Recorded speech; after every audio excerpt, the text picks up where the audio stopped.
झील जन्म हेबा दिनरू बापा माँ तार बाहाघर पाई पेट काटी धन संचिबारे लागंती। बाहाघर रे बाण फुटिबो, रसणी हेबो, भजन, बंधुबांधव को लुगापटा केते कौन। आजिकाली फैशन बदलुची। टीवी आउ सिनेमा देखी साधारण मध्यवित्त परिवार लोके भी तांको घर बाहाघर रे मेहंदी, संगीत, थीम, वेडिंग इत्यादि कलेनी। गोटे मध्यवित्त परिवार रे बाहाघर बजेट किछि नहेले भी 12 ରୁ 15 लाख रु आरंभ। आ बड़ बड़िया कथा कहले सरीबनी। जीवीके ग्रुप रो प्रतिष्ठाता जीवी कृष्ण रेड्डी नातुणी मल्लिका रेड्डी बाहाघर रे प्राय 100 कोटी टंका खर्च होइतिला। अमिताभ बच्चन अतिथि भावे जोग देइथिले। कुहाଯାଏ जे सेठरे काले सत्त मल्ली फुलर तैयारी शह शह झुमर टंगा जाइथिला। लक्ष्मी मित्तल झियो बनिशा मित्तल बाहाघर रे 350 कोटी टंका खर्च होइतिला। बॉलीवुड स्टार शाहरुख खान, रानी मुखर्जी, ऐश्वर्या राय इत्यादि सेठरे मनोरंजन पाई नाच मध्य करुथिले। निकटरे विमुद्रीकरण समस्या समय रे पूर्वतन मंत्री जनार्दन रेड्डी तांकर झियो बाहाघर रे 500 कोटी टंका खर्च करिथिबार खबर बहुत हईचई सृष्टि करिथिला। विवाह होची एक पवित्र बंधन। बाहाघर जहाँकु वेडिंग कहती से हैला किछि उत्सव मात्र। असल विवाह तापरे आरंभ।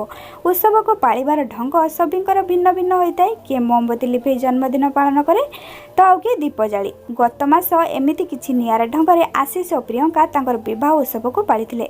धूमधाम रे और बहुत टंका पैसा खर्च न करी सेमाने तांकर जुग्म जीवनर आयामरम को सरल अर्थपूर्ण करने को चाहिए। सेतिपई खूब निराडंबरे भावे कटक विद्याधरपुर साई मंदिर रे तांकर हाथकंटी पड़िथिला। बेदी उठिबा मात्रे बरकन्या उभय निजर शरीर और अंगदान करिया पई सत्यपाठ साकार करथिले।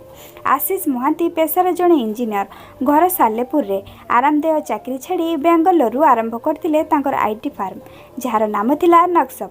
आज एक सफल स्टार्टअपर होइतिले। से खूब सबलील भावे जीवनर नुआ अध्याय आरंभ करने को बाछिथिले। तांकर जीवनसाथी प्रियंका पश्चिमबंग रे निवासी। वर्तमान से मध्य नक्सप रे ऑपरेशन मुख्य भावे काम करुछंती। किछि बंधुंक जरिया रे परस्पर भेटिथिले। आशीष और प्रियंका समाज पाई किछि करिबार इच्छा व्यस्तबहुल जीवन मध्यरु किछि समय बाहर करी दरकार थिबा लोकंकु सहाय्य करिबा। एही मनोवृत्ति दुही को परस्पर आहुरी घनिष्ठ एवं निकटतर करदेला एवं परे सेमाने विवाहर निष्पत्ति नेले। गत वर्ष बेंगलुरु एक रास्ता दुर्घटना रे जड़े व्यक्ति प्राण हरैथिले। दुर्घटना रे तांकर अंटा पाखरु शरीर 2 भाग हो जाइतिला। सेही अवस्था रे से रास्ते रे प्राय अध घंटा पड़ी रहिथिले।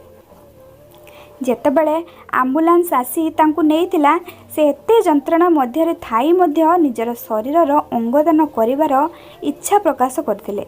कथा कथार यही विषय आलोचनारू ही आशीष और प्रियंका निज जीवनर यही मुहूर्त को दिनर निजर अंगदान करिबे बोली निश्चय करथिले। जड़े मनीष जो समय एते परिमाण रे शारीरिक जंत्रणा अनुभव करिछि एवं निज मृत्यु को निज आखि आगे देखि पारिछि ना, सेही मुहूर्त रे से निजर शरीरर अंगदान विषय भाभी पारिबा अद्भुतपूर्व। आमे एही घटना द्वारा बहुत आगुरी प्रभावित थिलु। ठीक हाथ गंटी पड़ सारिबा परे निज अंगदानर सत्यपाठ करिउ बोली ठीक कलु। आमर ए मिलन ए निष्पत्ति आहुरी सुंदर करदेव बोली आमे आशा करुछु। आशीष कहती आशीषकर परिवार मध्य सालेपुर थिबा गरीब परिवारंक पई एक जन कल्याणर अनेक काम करुछि। आशीष तांकर ए निष्पत्ति संबंध रे तांको परिवार रे जणैला परे सेमाने बहुत खुशी होइतिले। प्रियंका मध्य एपरी एक निष्पत्ति रे तांकर साथी होइतिबारु से खुशी 2 गुण हो जाइतिला।